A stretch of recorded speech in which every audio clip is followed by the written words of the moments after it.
चीख। रात के लगभग 2 बजे थे और पूरा घर एक लड़की की भयंकर चीखों से गूंज रहा था। ऐसा लग रहा था जैसे कोई उस लड़की के शरीर को आग से जला रहा हो। दिल दहलाने वाली ये चीखें इतनी भयानक थी कि किसी के भी रोंगटे खड़े हो जाए। डर का एक अलग ही मंजर उस रात के काले अंधेरे में अपनी मौजूदगी दर्ज करवा रहा था। हर तरफ से मनहूसियत का एहसास करवाने वाली ये चीखें कहां से आ रही थी, इस बात का पता उस वक्त घर में मौजूद राधिका और उसके पति अजय दोनों को ही नहीं था। वो पसीने से तरबतर, आंखों में खौफ लिए चारों तरफ देखे जा रहे थे।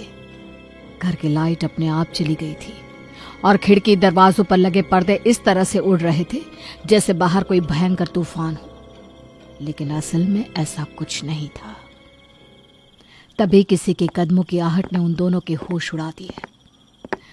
मुझे बहुत डर लग रहा है अजय, कोई तो है यहाँ। ये चीखें किसकी है? डर तो मुझे भी लग रहा है राधिका, लेकिन यहाँ इस घर में हम दोनों के सिवा कोई नहीं है। ये बात तुम भी अच्छी तरह से जानती हो। अजय, इस घर में शिफ्ट हुए हमें 1 हफ्ता हुआ है और इस बीच ये दूसरी बार हो रहा है। आखिर ऐसा क्या है यहाँ? कोई बुरी आत्मा तो नहीं ना अजय? मुझे डर लग रहा है।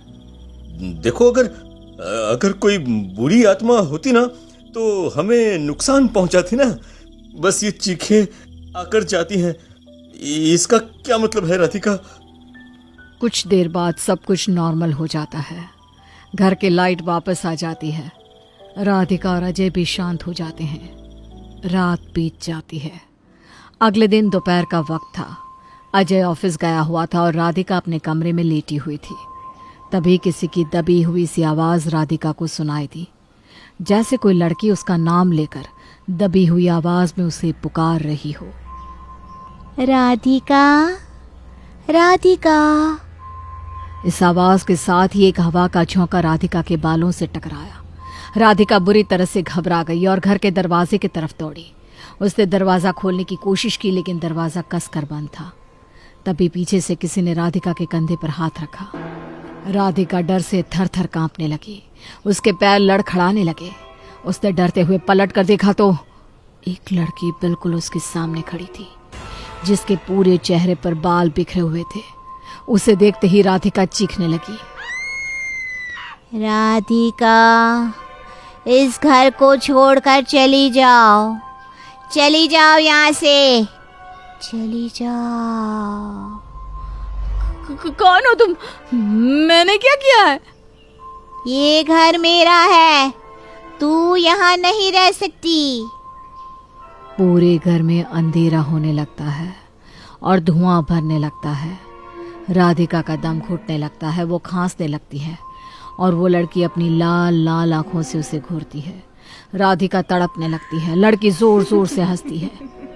फिर एकदम से सब कुछ ठीक हो जाता है। अजय के घर आने पर राधिका उसे सारी बात बताती है। राधिका, हमने ये घर अपनी जिंदगी भर की कमाई खर्च करके खरीदा है। हम इसे छोड़कर कहां जाएंगे? लेकिन वो हम दोनों को मार डालेगी अजय।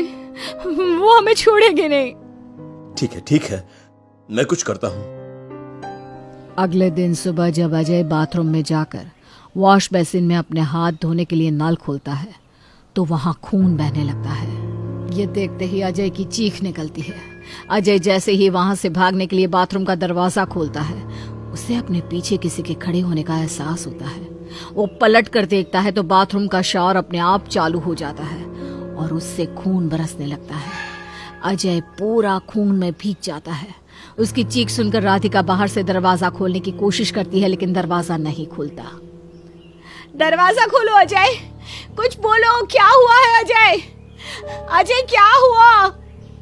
तभी झटके से बाथरूम का दरवाजा अपने आप खुल जाता है। अजय बुरी तरह से चीख रहा था। खून, खून, खून! बचाओ, बचाओ! कहाँ है खून? अजय, कैसा खून? और तुमने ये शावर खुला क्यों छोड़ा है? खून राधिका, खून! ये शावर, ये वॉश बेसिन, सब जगह से खून बह रहा था। यहाँ पर राधिका अजय को बाहर लेकर आती है, पर पूरे बाथरूम में कहीं भी खून की एक बूंद तक नहीं थी। लेकिन अब राधिका समझ गई थी कि ये उसी लड़की का काम है। हमें कुछ करना होगा अजय, वरना वो हम दोनों को मार डालेगी।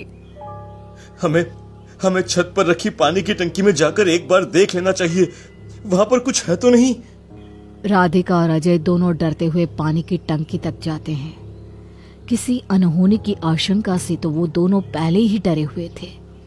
बड़ी हिम्मत के साथ उन दोनों ने टंकी का ढक्कन खोला और उसके बाद काफी देर तक वो बस चीखते रहे, क्योंकि पानी की टंकी में एक लड़की की लाश थी जो फूल चुकी थी। उस लड़की का चेहरा हूबहू उसी लड़की से मिलता था जो कुछ दिनों से अजय और राधिका को घर में नजर आ रही थी।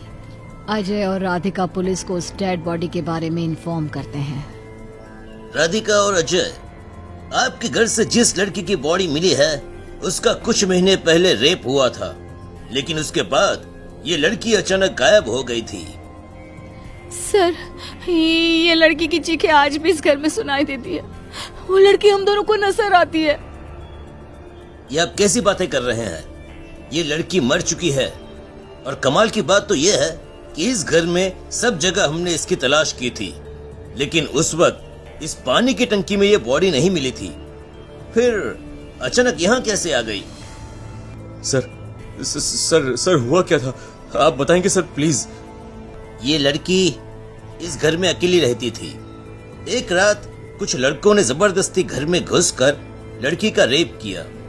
अगले दिन इसने पुलिस स्टेशन में आकर मुझे रिपोर्ट भी दी थी, लेकिन उसके बाद ये अचानक से गायब हो गई और केस भी बंद हो गया था। आप मुझे ये बताइए कि आपने ये घर किससे खरीदा, क्योंकि इस घर की आखिरी मालकिन तो ये लड़की ही थी। सर वो मैंने एक प्रॉपर्टी डीलर से खरीदा था। पुलिस वहां से चली जाती है, लेकिन अगली रात ही अजय अपने कमरे के पंखे से फांसी लगाकर लटका हुआ मरा हुआ मिलता है। राधिका भी वहीं उसकी लाश के पास बैठी होती है और अजीब नजरों से अजय को घूर रही होती है। अब मैं तेरी बीवी के शरीर में घुसकर ही रहूंगी। तूने सिर्फ ये घर हड़पने के लिए अपने दोस्तों के साथ मिलकर मेरा रेप किया, जिससे मैं ये घर तुझे दे दूं। ले, हो गई तेरी इच्छा पूरी। लेकिन देख, तू अपनी जिंदगी से हाथ धो बैठा। अब से तेरी बीवी का शरीर मेरी आत्मा का गुलाम बनकर रहेगा, और वो इस घर में आने वाले किसी भी इंसान को जिंदा नहीं छोड़ेगी। उस घर में आज भी चीखें सुनाई देती है, लेकिन अब ये चीखें राधिका की होती है, जो अपने शरीर की मुक्ति के लिए तड़प रही है।